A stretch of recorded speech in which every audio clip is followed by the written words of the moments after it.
Hello guys, నేనైతే ఇప్పుడు ready అయిపోయాను అనమాట. మా నాన్నగారు చాక్లెట్లు అయితే వచ్చారు. ఇప్పుడు మీకు అయితే చూపిస్తాను.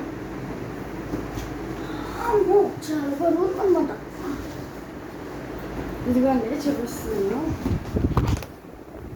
ఇది ఎలా పెట్టి కొంచెం దూరంగా పెట్టి ఇది 300 డబ్బా అనమాట.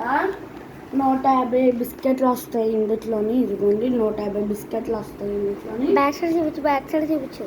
ఇదిగోండి మొత్తం 150 వస్తాయి అన్నమాట. 150 ఇలాంటిది. ఇంకోటి స్ట్రాబెర్రీ ఫ్లేవర్ కూడా తీసేసుకోమన్నాం అనమాట. అందుకని మా నాన్నగారు కూడా ఇదే తీసేసుకున్నారు. ఇంకా చాక్లెట్లు తీసుకున్నారు అనమాట. 3 చాక్లెట్లు. ఆగండి, మా టిల్లుగాడు వచ్చేసాడు చెప్పమని. Sorry for the disturbance. వస్తారు ఆగు, నువ్వు వెళ్ళి తినేది. ఇగో చెప్పు. ఇదిగోండి ఎన్ని ప్యాకెట్లు? 3 ప్యాకెట్లు తెచ్చానండి మొత్తం. 3